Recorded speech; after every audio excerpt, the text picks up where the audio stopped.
Imagine कीजिए कि आपके पड़ोस में कोई रिच फैमिली आती जो बहुत ही सोफिस्टिकेटेड एक्ट करते हैं और महंगे स्टाइलिश कपड़े और ब्रांडेड प्रोडक्ट्स खरीदते हैं। आप ये मुझे बताओ कि क्या चांसेस हैं कि आप वो ही ब्रांड के प्रोडक्ट्स यूज करेंगे जो वो लोग यूज कर रहे हैं। आप बोलेंगे नहीं सर, हमें तो कोई फर्क नहीं पड़ता। चलिए फिर एक एक्सपेरिमेंट की बात करते हैं जिस पर 21 करोड़ रुपए और 6 महीने खर्च हुए, जो कैलिफोर्निया के एक नेबरहुड में करवाया गया था। इस एक्सपेरिमेंट में रिसर्चर्स ने एक पूरा एक्टर परिवार हायर किया जिसमें माँ बाप और 3 बच्चे थे। उन्हें एक अमीर नेबरहुड में बड़ा सा घर खरीद के शिफ्ट करवा दिया गया और उस घर के हर एक कमरे में कैमरा और माइक्रोफोन्स फिक्स करवा दिए। इसके बाद ये सब एक्टर फैमिली मेंबर्स अपने पड़ोसियों को दोस्त बनाने लग गए।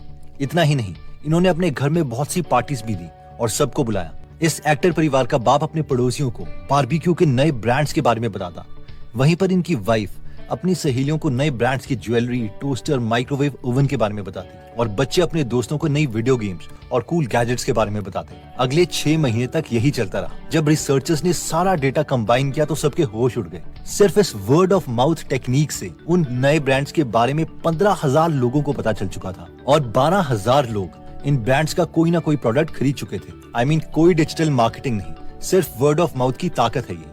अब आप बोलेंगे कि ये तो ठीक है, लेकिन रियल लाइफ में ये कैसे किया जाता है? तो ब्रांड वॉश्ड बुक के ऑथर मार्टिन लिंडस्ट्रॉम अपनी स्टोरी बताते हैं कि एक बार वो ऑस्ट्रेलिया में थे और पेट्रोल भरवाने के लिए एक पेट्रोल पंप में लाइन में लगे हुए थे। तभी वहाँ पर एक ऑस्ट्रेलियन आया और उसने मार्टिन से कहा, हे दोस्त, बहुत प्यारी कार है तुम्हारी। इस पर मार्टिन ने कहा, थैंक यू भाई। जिस पर वो इंसान दोबारा से बोला, मगर दोस्त, तुम्हें सुपर ऑक्टेन 98 पेट्रोल इस कार में डलवाना चाहिए। पता है मेरे पास भी सेम कार है और सुपर ऑक्टेन 98 पेट्रोल डलवाने से इसकी परफॉर्मेंस बहुत ज्यादा इंप्रूव हो जाती है। मार्टिन ने उसे थैंक्स कहा और फिर अपनी बारी आने पर सुपर ऑक्टेन 98 पेट्रोल ही डलवाया। अगली जितनी भी बार उन्होंने पेट्रोल डलवाया, उन्हें यही बात याद आई और सुपर ऑक्टेन 98 पेट्रोल ही लिया।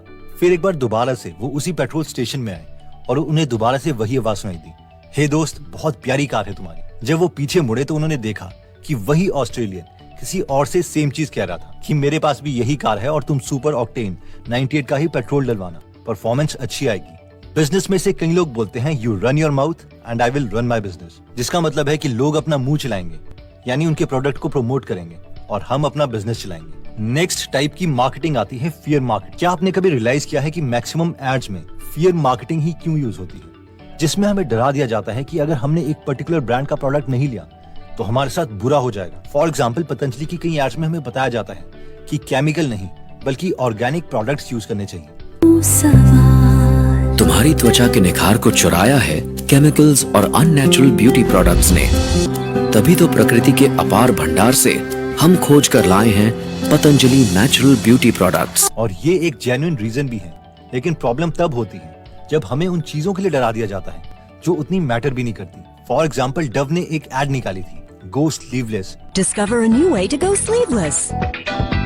Real women tried new Dove Go Sleeveless deodorant. इस कैंपेन में डव ने कंज्यूमर के माइंड में शेम मार्केटिंग टेक्निक अप्लाई की थी। अगर वो आर्मपिट साफ नहीं करेंगे तो लोग उन्हें पसंद नहीं करेंगे। बेसिकली इस 30 सेकंड की एड्स में 3 स्टेप होते हैं। पहला, लोगों को डरा दो कि उनमें कुछ कमी है। दूसरा, उन कमियों को बहुत बड़ा चढ़ा के दिखाओ। तीसरा, लोगों को बताओ कि आपके प्रोडक्ट से वो कमियां सॉल्व की जा सकती हैं। अब आर्मपिट्स यानी अपनी बगलें साफ करना कोई बुरी बात नहीं है, लेकिन ये इतनी भी बड़ी प्रॉब्लम नहीं है जितनी कि लोग बढ़ा चढ़ा के बताते हैं। मगर सवाल ये है कि फियर मार्केटिंग ही क्यों, पॉजिटिव मार्केटिंग यूज क्यों नहीं होती? अब होता यह है कि जब हम ह्यूमंस का इवोल्यूशन हो रहा था और हम आदि मानव थे, तो उस वक्त हमारे ब्रेन का एक ही काम था कि आने वाले डेंजर का पता लगाए और उससे खुद को बचाए। जंगल में कोई भी चीज हिलती थी तो हमें यही सोचना पड़ता था कि कहीं ये शेर तो नहीं, कोई दूसरा आदि मानव का ग्रुप तो नहीं जो हमें मार सकता है। और ब्रेन में एक हिस्सा है एमिगडाला, जो कोई भी डर वाली चीज को सुन के एक्टिव हो जाता है। और यही रीजन है कि गुड न्यूज मार्केटिंग उतनी इफेक्टिव नहीं होती। नेक्स्ट मार्केटिंग आती है स्वीट मेमोरीज। जेफ वॉकर कहते हैं कि जब वो और उनकी वाइफ एक नए घर में शिफ्ट हुए थे तो उन्हें उस नए घर के लिए बर्तन खरीदने। जब उन्होंने अपनी वाइफ से कहा कि घर के साथ ही एक शॉप है, उससे वो सामान ले लेते हैं, तो उनकी वाइफ ने मना कर दिया और कहा कि वो उसी मॉल से लेंगी जो उनके घर से 50 किलोमीटर दूर है। ऐसे 3-4 बार हो गया। हर बार जेफ अपनी वाइफ से बोलते और वो उन्हें जबरदस्ती दूर वाली दुकान में ले जाती। एक बार जेफ ने गुस्से से अपनी वाइफ को बोल ही दिया कि सेम ब्रांड का सामान सामने वाली शॉप से मिल रहा है, तो हम बार बार दूर क्यों जाते हैं? इस पर उनकी वाइफ रोने लगी और उन्होंने कहा, क्योंकि मैं बचपन से अपने पेरेंट्स के साथ ही दुकान से सामान लेती थी, मुझे वहाँ पर अपने पेरेंट्स का एहसास होता है। तो इन शॉर्ट कंक्लूजन ये है कि जिन भी ब्रांड्स या दुकानों के साथ हम बचपन में इमोशनली कनेक्ट हो जाते हैं, वो ब्रांड्स हमारे डिसीजन को बड़े होने पर भी इफेक्ट करते हैं। ब्रांड वॉश्ड बुक के ऑथर मार्टिन कहते हैं कि जब उन्होंने पेप्सी और कोका कोला के साथ काम करना स्टार्ट किया था तो मार्केटिंग की रिसर्च के लिए वो एक बूढ़ी 55 साल की औरत से मिले जो कोक की फैन थी।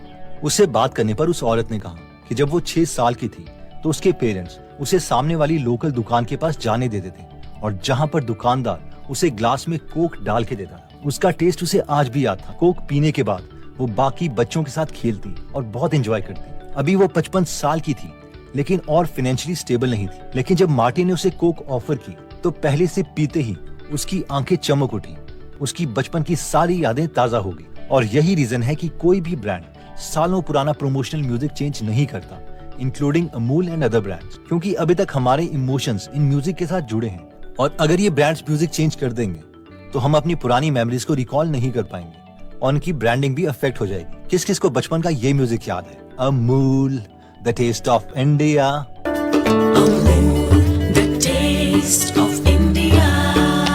नेक्स्ट मार्केटिंग टेक्निक आती है सेलिब्रिटी एंडोर्समेंट। एस्ट्रल पाइप्स के फाउंडर संदीप इंजीनियर कहते हैं कि फिटिंग पाइप्स की जनरली कोई कंपनी ब्रांडिंग नहीं करती, लेकिन उनके बेटे ने उन्हें रिकमेंड किया था कि सलमान खान की मूवी दबंग 2 लॉन्च होने वाली और इसीलिए वो सलमान खान को एस्ट्रल पॉली का ब्रांड एम्बेसडर बना सकते हैं। संदीप इंजीनियर बोलते हैं कि शुरू में मुझे लगा कि नहीं, इससे कुछ नहीं होगा, बल्कि उल्टा कंपनी पर बहुत खर्चा आएगा, लेकिन उनके बेटे ने उन्हें कन्विंस कर दिया और सलमान खान ने एस्ट्रल पॉली को प्रमोट किया, जिससे कंपनी की बहुत प्रमोशन हुई। काफी प्लम्बर्स नए घर के ओनर्स को रेकमेंड करने लगे कि वो एस्ट्रल पॉली की ही पाइप्स लगाएं, क्योंकि ये दबंग जितनी स्ट्रॉन्ग है। और इसकी वजह से एस्ट्रल पॉली की सेल्स बहुत इंक्रीज हुई। ग्रोथ अप्रोक्सीमेटली 40% कंपाउंडेड एनुअली होगी। और जितने भी अभी इन्वेस्टर्स इस वीडियो को देख रहे हैं वो सब ये जानते हैं कि काश एस्ट्रल पॉली के शेयर्स मैंने पहले खरीद लिए होते। So last year we did Dabang 2 association. We were in-film branding of the movie. We'll show you the ad also. Salman Khan fights with our pipe and we show the strength. Where we were in 2007 just a 9 crore company.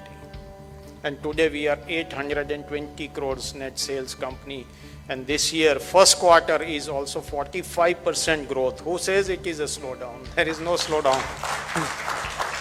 और ये power है celebrities की।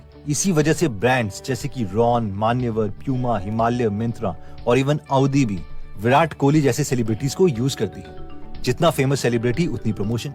Next marketing technique आती है bye baby. अगर मैं आपसे पूछूं कि आपको क्या लगता है कि हमारी ब्रांड वॉशिंग यानी ब्रांड के लिए लाइकिंग कौन सी एज में स्टार्ट होती है, तो आप क्या कहोगे? अगर मैं कहूं कि हमारे पैदा होने से भी पहले, तो आप क्या सोचेंगे? चलिए एक रियल मार्केटिंग का एग्जांपल देखते हैं। एक शॉपिंग मॉल के ओनर्स ने रियलाइज किया कि प्रेग्नेंट विमेन को इन्फ्लुएंस करना बहुत आसान होता है, क्योंकि प्रेगनेंसी के दौरान एक विमेन में बहुत हार्मोनल चेंजेस आते हैं और उस वक्त वो सजेशंस को बहुत जल्दी एक्सेप्ट कर लेती है। इसके लिए उन्होंने अपने शॉपिंग मॉल में 3 चीजें करी। पहला, जहाँ पर भी कपड़े की दुकान थी वहाँ पर जॉनसन एंड जॉनसन का पाउडर फेंक दिया ताकि प्रेगनेंसी में मदरली इमोशन जागे। दूसरा, जहाँ पर खाने की शॉप थी वहाँ पर उन्होंने चेरी की खुशबू फैला दी। और तीसरा, मॉल में वो वाले म्यूजिक प्ले करने स्टार्ट कर दिए जो प्रेग्नेंट विमेन के बचपन में रिलीज हुए थे, ताकि उनके पुराने पॉजिटिव इमोशंस जागे। ऑब्वियसली इससे जो शॉपिंग मॉल्स वालों ने एक्सपेक्ट किया था वही हुआ। मॉल की सेल्स बहुत बढ़ गई। लेकिन सब हैरान तब हुए जब एक और बात हुई। शॉपिंग मॉल वालों को इन प्रेग्नेंट औरतों से बहुत से लेटर्स मिलने लग गए जिनमें लिखा था कि डिलीवरी के बाद जब भी औरतें अपने न्यूबॉर्न्स को मॉल में लेके आती थी तो वो एकदम शांत हो जाते थे। बेशक शॉपिंग मॉल में जस्ट एंटर करने से पहले ही वो रो रहे होते थे और चिल्ला रहे होते थे।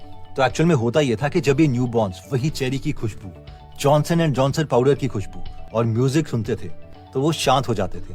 और डॉक्टर्स के अकॉर्डिंग भी प्रेगनेंसी की 18th वीक में बेबी को सुनाई देना स्टार्ट हो जाता है और उस वक्त जो माँ को अच्छा लग रहा होता है उस बेबी को भी अच्छा लगने लग जाता है। इसके अलावा ब्रांड का छोटे बच्चों पर क्या असर होता है, इसे प्रूव करने के लिए एक और इंटरेस्टिंग एक्सपेरिमेंट किया गया था। इस एक्सपेरिमेंट में 63 प्री स्कूल बच्चों को बुलाया गया और इनके सामने 2 टेबल में खाने का सामान रखवा दिया गया। दोनों टेबल्स में फ्रेंच फ्राइज, मिल्क और बर्गर था। बस एक टेबल में ये सामान मैकडॉनल्ड के लोगो के पैकेट्स में था, जबकि दूसरे टेबल में सामान के पैकेट में कोई लोगो नहीं था। सब बच्चों ने लोगो वाले खाने को टेस्टी बताया और इवन कैरेट्स को भी। तो दोस्तों, इस वीडियो में हमने देखा कि ब्रांड्स हमें 5 तरीके से पूरा इन्फ्लुएंस कर देते हैं, जिसमें सबसे पहला पॉइंट था वर्ड ऑफ माउथ, जिसमें हमने देखा था कि अगर हम किसी नोन से किसी ब्रांड की तारीफ सुनते हैं तो उससे हम ज्यादा अफेक्ट होते हैं एज कम्पेयर टू टीवी में किसी अननोन के मुंह से ब्रांड की तारीफ सुनने से। सेकंड पॉइंट में हमने देखा था फियर मार्केटिंग, जिसमें हमने देखा था कि ब्रांड ह्यूमन माइंड्स को समझते हैं, इसलिए पहले हमें डरा दिया जाता है, फिर हमें बताया जाता है कि हमें कोई बहुत बड़ी प्रॉब्लम है, और फिर अपना प्रोडक्ट इंट्रोड्यूस किया जाता है कि उन्हीं का प्रोडक्ट हमारी प्रॉब्लम को सॉल्व करेगा। थर्ड था स्वीट मेमोरीज, जिसमें हमने देखा था कि बचपन के इमोशंस हमें बड़े होकर भी अफेक्ट करते हैं, और यही रीजन है कि 20-20 सालों से चले आ रहे ब्रांड्स कभी भी अपना म्यूजिक या लोगो चेंज नहीं करते। फोर्थ था सेलिब्रिटी एंडोर्समेंट। इसमें हमने देखा था कि सेलिब्रिटी जब किसी प्रोडक्ट को एंडोर्स करते हैं तो हम भी उन्हीं प्रोडक्ट को यूज करना चाहते हैं, क्योंकि हमें लगता है कि उन प्रोडक्ट्स को यूज करके हम भी सेलिब्रिटी की तरह कूल लग सकते हैं। लेकिन कई बार ये चीज ब्रांड्स के लिए गलत भी साबित हो जाती है, क्योंकि कई बार सेलिब्रिटी इतने फेमस होते हैं कि हमें एडवर्टाइजमेंट में सिर्फ सेलिब्रिटी ही याद रहते हैं और हम ये भूल जाते हैं कि ब्रांड कौन सा था। फिफ्थ था सेलिंग टू बेबी, जिसमें हमने देखा था कि जो बच्चे अभी पैदा भी नहीं हुए, इवन वो इफेक्ट हो जाते हैं उन सब टेस्ट और म्यूजिक से जिनसे उनकी मदर इंप्रेस हुई थी, और बाद में यही टेस्ट और साउंड उन बच्चों के भी फेवरेट्स बन जाते हैं। दोस्तों, ये सारी बातें हमने आपको मार्टिन लिंडस्ट्रॉम की बुक